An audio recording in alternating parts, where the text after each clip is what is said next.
If you do any prospecting with LinkedIn, you have got to go get set up with Surf. That's SURFE. It's a tool you can use to add new contacts to your CRM system directly from LinkedIn in seconds. I'm using it every single day.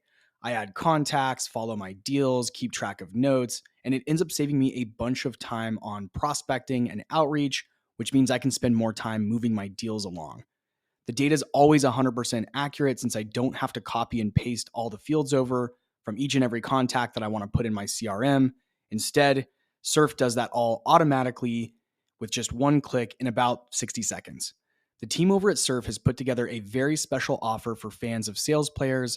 There's a link down in the show notes, and you can use the promo code JWSurf5. Don't forget the E at the end of Surf. That's JWSurf5 for 5% off your first year. Don't spend another minute doing things manually. Go get set up with Surf.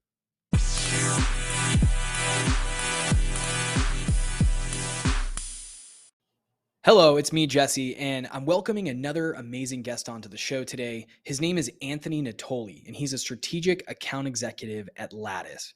What makes Anthony super interesting is not only the fact that he's accelerated his career very quickly, he went from being an SDR to a strategic account executive in just a few short years, but he also has a weekly newsletter with actionable tips around prospecting, mindset, and sales success. He shared some amazing value in how to think about your prospecting, how to work on your mindset, and his emphasis is always on helping with mental health, mindset, and wellness for sales professionals, which is a topic that's very, very important to me and one that's been discussed in depth on the show in the past. He shares 3 quick things that you can do to improve your prospecting this week, and we had an overall amazing discussion. I'm hoping to have him back on the program very soon because our time did get cut a little bit short. So without further ado, welcome Anthony to the SaaS Sales Players podcast.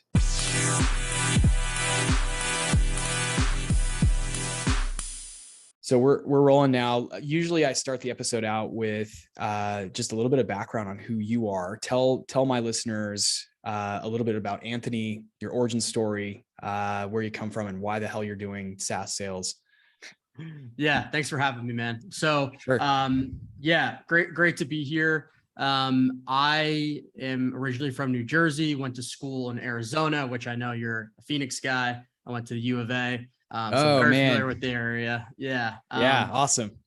Yeah. And so I got my, start in sales like most, kind of accidentally. I went to school for finance and real estate, and I was going to do commercial real estate back in New York. And then having been in a fraternity, I had this guy reach out to me with this opportunity to join this like hot fintech company in San Francisco. And at the time it was 2015, and fintech was like the buzz. And so I took a chance and went there. And what I soon realized that it wasn't really fintech. It was more like working with mortgage brokers and making a ton of cold calls and things like that. But really from a young age, I'd never been really book smart, not because like I wasn't smart, but it was never my thing. I never really applied myself.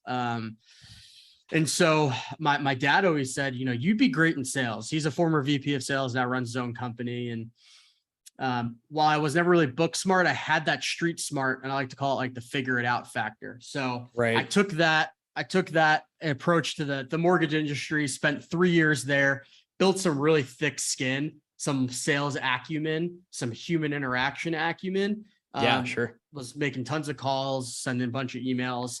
That company didn't end up being the right fit for me long-term. So after year 3, it's about 24, 25, moved to a company called Demandbase, where I started as an SDR, and really worked my way up, got promoted in 9 months, became an AE, spent 3 years there, hit President's Club, did well, went over to Outreach.io, and now I'm over at Lattice as an enterprise seller. So I'm now 29. So just in 5 years, I've made it from coming out of a non-traditional SaaS background to starting as an SDR to now being an enterprise seller. So hopefully that gives some good context about me. No, that's fantastic. And now I have a bunch of questions because, and some context is, most of my listeners out there are either pretty early in their SaaS journey, their SaaS career journey, or a good percentage of my listeners are folks that aren't in the industry right now, and they may be in something like mortgage lending or healthcare,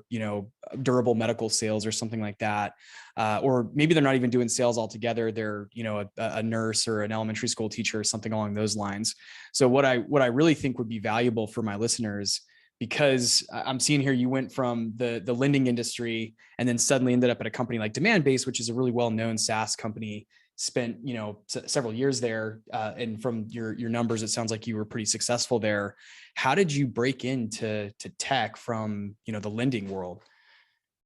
Yeah, it's a really good question. I think living in San Francisco at the time, SaaS was blowing up in 2018. And I knew that I wanted something more. I had a lot of friends in SaaS, if you will, and I knew that it would provide me with an opportunity to really challenge myself, start from the ground up, and move up the ranks that way. I think oftentimes, we think that we have to be super successful in SaaS in order to move to a different SaaS company, or folks think that we need to have a ton of experience in order to break in. The reality is that's not really true. And so the way that I really thought about breaking in was, okay, what type of company do I want to work at? Is it one of those big like Salesforce, LinkedIn, huge companies that are very well established and it's kind of like plug and play where the playbook's already built out, you just kind of go in? Or do I want to work for more of a scrappy startup, Series A, Series B, where there's maybe not as much of a playbook and I have to, get myself ingrained there and probably a bigger learning curve? Or do I want to be somewhere in the middle? And so I decided to land somewhere in the middle where there was good product market fit. I knew some people that worked at the company. I was passionate about the problems it was solving. And I knew that I could work my way up, and so I think having a end goal when you break into SaaS is really important. So I wanted to be an account executive, right? Like most people want to be like account executives when you break into SaaS. So I wanted to go somewhere that I was able to break in and move up pretty quick. And I think taking what I learned from the mortgage industry, those intangibles, I call them like the unteachables, the figure it out factor, helped me so much as an SDR. And I think a lot of people that aren't in SaaS have those intangibles, and they oftentimes perform better than people with experience that don't have those intangibles. So for anyone out there listening, I encourage you to take your strengths and apply that to breaking into SaaS, because you don't need the experience to succeed all the time. No, that's huge. And so I think you mentioned you knew someone at Demandbase, or you knew someone in SaaS who sort of helped you get into the industry, or, how did you get that at-bat, I guess, at Demandbase specifically? How did that door open? Because again, that's probably one of the biggest questions I get from listeners is, how do I make the jump from, again, healthcare, lending, whatever, into the tech world, especially because I don't have any experience yet. And I have the drive, I'm willing to go do the work, but I don't have anyone who's willing to take a chance on me just yet. So walk us through. And again, you did also mention, and I'm a big believer of this too, that location is key. And right before we got on air, I was telling you how I started my tech career in Austin. And I even left my hometown to get to Austin so that I could do that. And I think, you mentioned that being in the San Francisco Bay Area at the time you were there was an incredibly valuable thing in sort of jump starting that part of your career. But anything else that you did to kind of network your way into tech? Yeah. So I, luckily did know some people at Demandbase, but that wasn't like the one company that I wanted to go after. And there was a lot of companies I wanted to work for, but I didn't know anyone at. So what I did, and what I would recommend those do, is there's tools out there that are free that allow you to search the leaders of those teams. So if you want to be an SDR and you figure out a company that you really want to work at, identify who that person is, find their email, find their phone. And what are you going to be doing as an SDR? You're going to be prospecting every day. What better way to show that you're the right candidate than to prospect the hiring manager? So what you could do for anyone listening is understand who the hiring managers are and show off your skills and share why you think you would be a good fit. Hey, I saw you were hiring. Here's why I think I would be a good fit based on my experience. Like, worth giving me a look, something like that. Yeah. And more times than not, SDR leaders who are leading those teams, AE leaders who are leading those teams, they love that. They love that shit. Like, they do 100%, because that shows what type of team player you're going to be. It shows what type of employee you're going to be. And oftentimes people that are transitioning from other SaaS companies, they're just like going through a recruiter, or they're uploading their resume. There's thousands of people at times applying for these jobs. You got to find a way to stand out. And I think that's definitely one of them if you're coming from a non-traditional background. No, that's awesome. And I'm a big believer in start doing the job.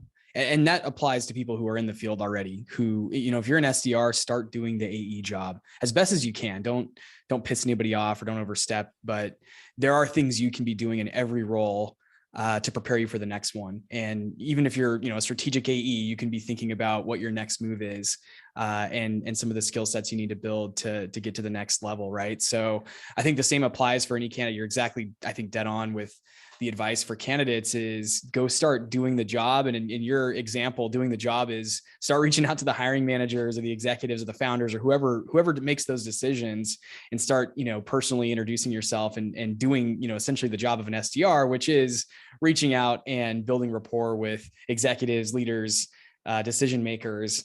And I think you're going to showcase, you'll be able to showcase that skill set that will then put you in a good position, set you apart from other candidates who, to your point, are just filling out an application and then sitting back and waiting for a phone call that's never going to happen.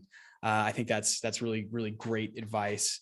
Awesome. So Demand Base, you went to Outreach, which is a, incredibly well-known company in the SaaS industry. And now you're at Lattice. I've heard of Lattice as well. One of the sort of follow-up questions I had too to your story is, you're 29 years old, you've accelerated pretty quickly through the kind of standard career path in SaaS, which is you start in the SDR role where you're focused on demand gen and lead gen, setting lots of appointments, making phone calls, those kind of things. And now you're in a strategic role. What do you think you did to sort of bypass, maybe the years? A lot of times that, that journey can take someone over a decade to get to a strategic selling role, maybe even more sometimes. What do you think you did to kind of shortcut the process or bypass some of the just, years of paying dues? Yeah, really good question. Two things immediately come to mind. Number one is building your internal brand at the companies. I got promoted from SDR to AE in 9 months. There are people that have been in the SDR role for 2 years that didn't get promoted before me. The only way that I was able to do that was building my internal brand, doing the things that others weren't willing to do, like speaking up at our SKO. I would volunteer to help our VP. I would share advice and insights in our Slack channel. And I would send examples of email templates that we're working, right? Doing all the intangible things that others weren't willing to do, to put myself in that position when the promotion was available. I was a no-brainer. I would build a relationship with the VP of mid-market sales at Demand Base. I would become really close with my AE that I worked with. And he and she would give feedback to the hiring manager, like, okay, this guy, I don't know what it is about him, but he's got it. Right. Yeah. And more times than not, even though you may not have as much experience, hiring managers, whether it's moving up in the organization or moving to a different company, they want those type of people because you can learn all the other stuff. You can't teach someone to have the intangibles, those unteachables, the ability to do the things that others won't do. So that's the first thing that I really think helped accelerate my career. The second thing is owning your own personal development, not relying on just your manager or sales enablement to give you the coaching. I went out, I read the books, but I took action on the books. I applied myself. I watched all the YouTube videos on cold calling, and I would read all like the HubSpot articles and those are good. Yeah. Like I was obsessed with getting better. I was obsessed with making progress. I wanted to improve and prove to myself that I could do this. And now, as an AE, I still own my own personal development. Like I'm always trying to get better. I think that's the key, right? It's the people that really want it for themselves and want to get better and owning that personal development. It accelerates your career, like getting a coach, getting a mentor, reaching out to the best people in your role or the role that you want to be in and asking them for help, right? That's one of the first things I did at Outreach. I found the best rep on the enterprise team. I found the best rep on the commercial team that I was on, which was mid-market. And I was like, hey, is it cool if we meet like bi-weekly? And they're like, sure. And that's the best way to accelerate your growth is own that personal development. I'm glad you brought this up. This is actually, I've been meaning to make a whole podcast on this topic because I think people sleep on this a little bit. And a lot of times, folks ask me like, so how did you get your job that you have today, enterprise account executive, et cetera, right? Or how did you navigate this and that? And, what about the times when you wanted to give up and you hit like a wall in your career when you're like, wait, where the hell am I going? My answer is usually, well, exactly what yours is, which is I invested a lot in myself. I've spent, thousands of dollars of my own money. I didn't wait around for my employer to, fund some big expensive sales coach to come in. I've been fortunate that I have, in recent years, had a couple of sessions with some expensive sales coaches that were company funded. But early on in my career, it was buying, you start with books, right? You go to Amazon and buy a handful of sales books. I've done, a whole podcast episode on the books that really influenced my career. There's tons of lists out there where you can go find kind of the top, books on sales, marketing, business. So I think that's a really cheap way to invest in yourself is go to Amazon or get an Audible account and start, listening and reading books. But then, I started taking courses and paying for coaching and things like that as well. And it's funny at the time, it felt really risky because you're spending hundreds or thousands of dollars on mentoring or coaching or a course or something along those lines. But I look back and I'm really glad I did that because it gave me a lot of skin. It put a lot of skin in the game for me. And I learned some things that my peers weren't going to learn because I was paying for the knowledge, right? I had a, extra lever that I could pull and other networks. Most of the time, if you do coaching or a course or something like that, you're also put into like this community of other people that are doing it, and it builds your network in ways that, I think early on I couldn't really anticipate how they'd benefit me. But they've turned out, over the years to be pretty valuable. So I'm glad you brought that up because I've never had a chance to really talk about that. But one-on-one, I've told a lot of people, if you want to be insanely great in SaaS sales, it does start with, reading, getting your Amazon list. I actually have an Amazon list that I'll share of like my top sales and business books, but then, hiring, coaching, mentoring courses. And then your last point, which was when you go into a new company, find out who the top performer is as quickly as you can and start to create sort of like a mind share, brain trust, whatever the cliche jargon is for the group. But basically you're putting time on someone's calendar every other week or every month or every quarter to have them sort of download their knowledge, their tribal knowledge into you, so you can start going out and delivering. And then, if you're me, you go start a whole podcast where you bring on some of the industry's best sellers and you pick their brains on what they're doing and start to get the inside look at how people are successful. But I'm glad you brought that up. I think that's a super, super interesting key. And that definitely explains why you were able to fast track your results and career progression, in comparison to others who might take 10, 15 years to take the same journey you did. Yeah. And can I share one more thing on that? Yeah, please.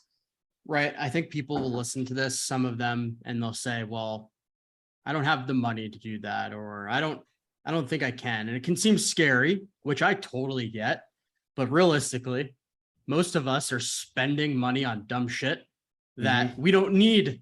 Yeah. I used to, this is a conversation for a whole podcast, but I used to gamble my ass off 3 years ago. I have gambling addiction, and I wasted thousands and thousands of dollars where that money could have went to self-development. Not saying everyone has gambling addiction, but I would spend money on clothes and Starbucks and coffee. That money adds up over time. And so if you can save a little bit every day, the end of the month, you may have $200 left over that you can invest in some books or whatever it is. So I think, we all want to invest in ourselves, but then say we can't do it, but then we'll go out and buy alcohol or Uber Eats or whatever. So it's like, have that honest conversation with yourself and figure out where you can find some extra money by just, you don't need to be making more money to do it, but just subtract the bad habits that are maybe like taking money away from you. That's a great point. Investing. Yeah, I have a line item in my annual budget that I do, just personal budgeting, that basically says, investment in career development, business knowledge, et cetera, et cetera. And it's changed over the years. It's gotten, fortunately, I've been able to spend more on personal development than in the past. Again, for me, it probably started as buying like a $30 book.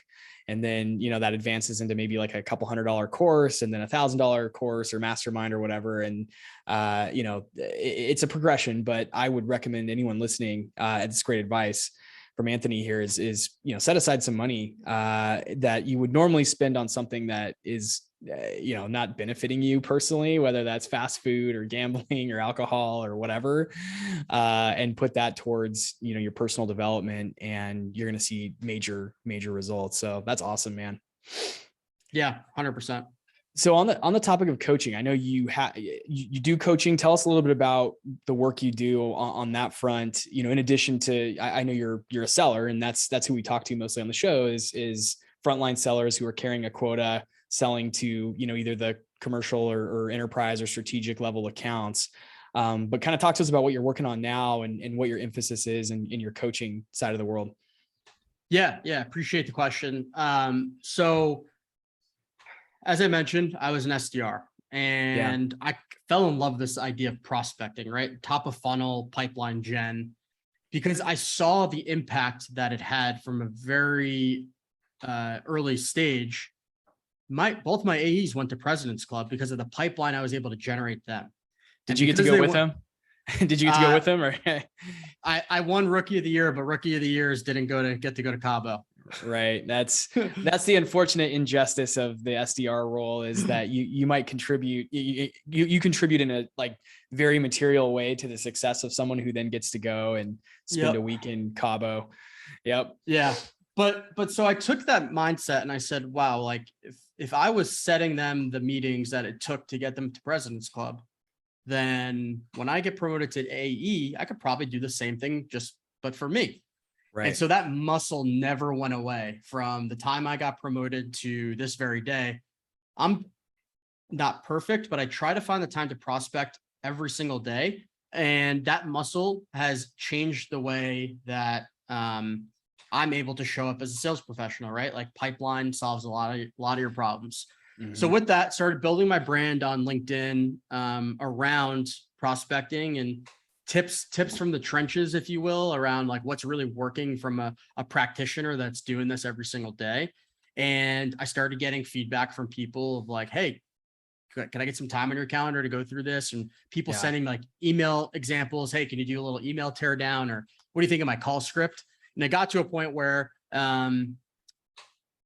my time was getting, I guess, taken up from a lot of these free sessions. And so I started charging a little bit, and I was doing it only via inbound requests because I was getting a lot.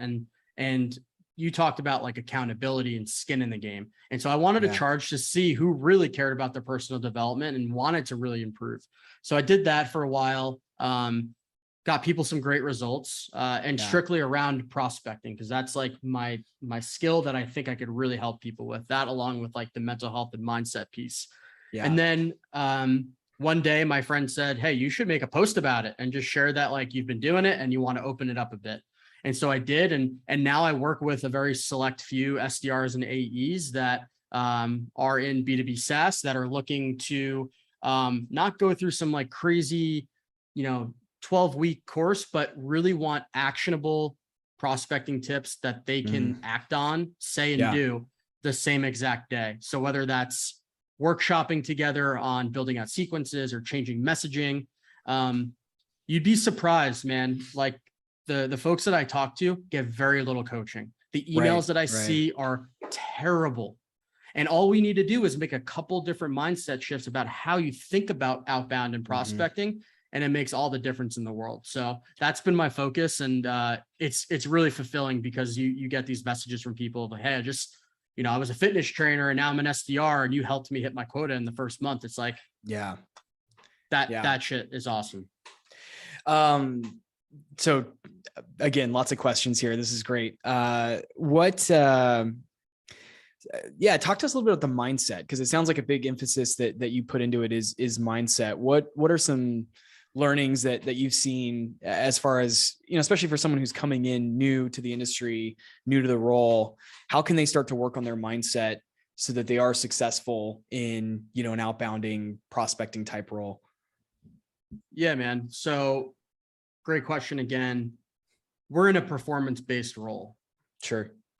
So naturally, your self-worth oftentimes can be tied to hitting or missing your quota. And that's a slippery slope to go down.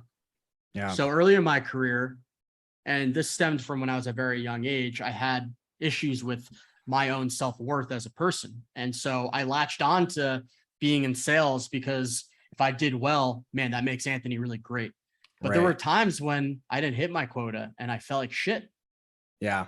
And my external world was driving how I showed up internally, rather than my core values, my integrity, me feeling good about myself, letting it drive how I show up externally.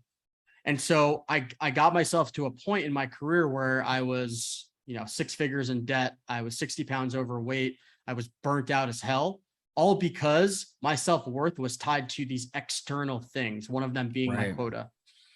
Wow. And so I had to go down this path the last 3 years of really shifting how I thought about myself. And so the biggest piece of advice that I have for people trying to break into sales or SaaS, or people that are in SaaS and having trouble with this idea, is that whether you hit or miss your quota doesn't make you more or less of a person. Mm-hmm. Your self-worth should not be tied to how you succeed or don't succeed in your role, right? And what that allowed me to do, like detaching from the end result, was really focus on the controllable daily inputs rather than thinking about my quarterly quota. Like the quarterly quota, the monthly quota, that's important, but we can't control that because it hasn't happened yet. So instead, let's try to focus on the controllable inputs every single day, like making the 50 dials in that hour and not ignoring it and not putting it off.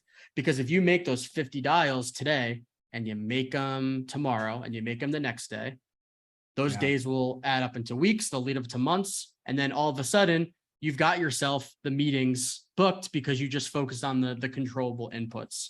And so I think that's the biggest, there's 2 takeaways from that long monologue, if you will. It's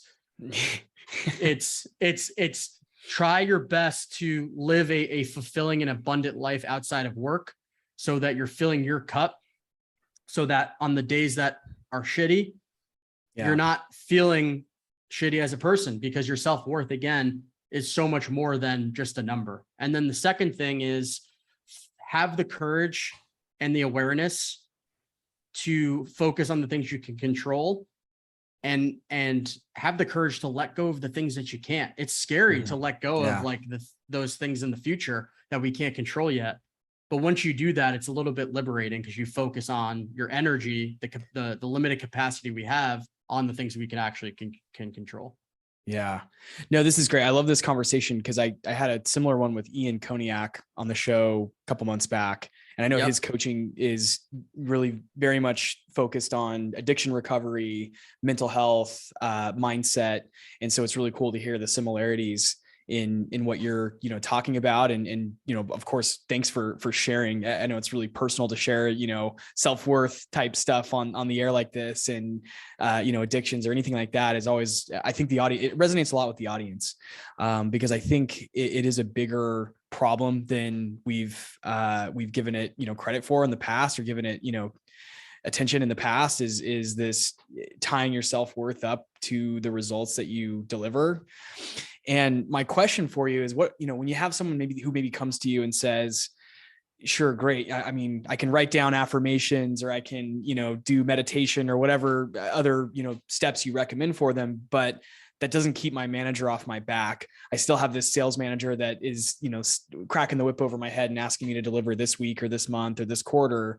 What do you say to someone who's maybe in that situation where, their manager or their management, or maybe it's the company culture is one where it's hyper competitive and they're finding themselves, falling into bad health, poor health, poor mental health, a bad mindset, and then ultimately, poor results? What's maybe the first step of helping someone dig themselves out of that hole? Yeah, really good question. Again, the biggest thing is when you have a manager breathing down your neck or whatever, you got to ask why, right? If you're not hitting your daily controllables, which is like your calls, your emails, that you got to take ownership of that. You got to take, I love the book by Jocko Willink, extreme ownership, right? Yeah. Not blaming others and taking the ownership on your end. And if you are focusing on the daily tasks that you need to complete and the results still aren't coming, again, take ownership. Check your messaging out. Is your messaging what's going on? How are you running discovery calls? How are you running your demos, right? And ask for help proactively. And I think if you're doing all those things and you're still not getting the support and you feel like you're in a toxic environment, then you may need to take a step back and understand, is this the best environment for you to be in? So long as you're doing all the right things, right? You got to make sure that you're doing all the right things before you make any assumptions if this is the right fit for you or not.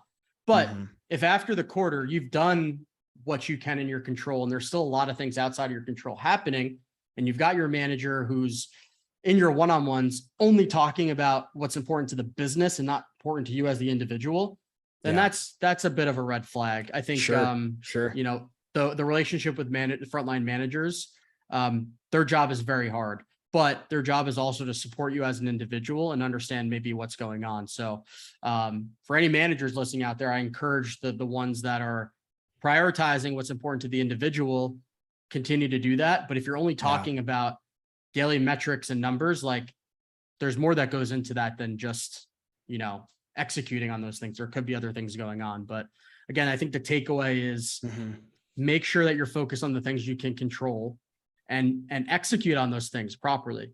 And if you're doing those things and you're still getting, your manager breathing down your neck, maybe it's time to take a step back and reevaluate.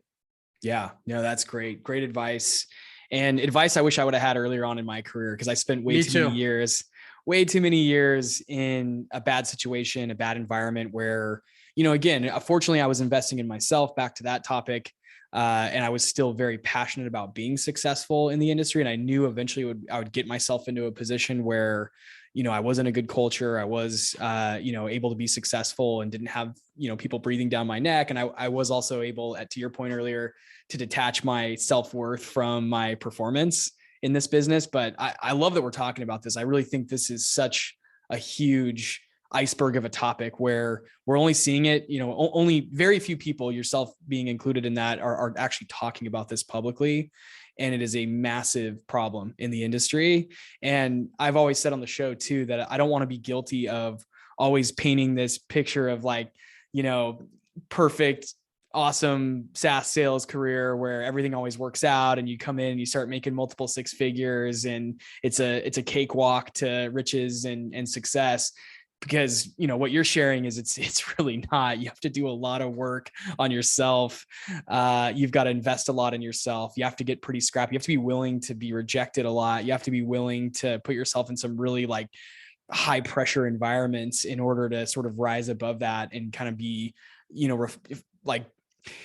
shaped into the person, the professional that, that's going to be successful. So I think it's really awesome that you're coming in and sharing that, and that's the focus of the work you're doing with clients, in addition to the tactics and the very, actionable business stuff, or the specific, tactics, if you will.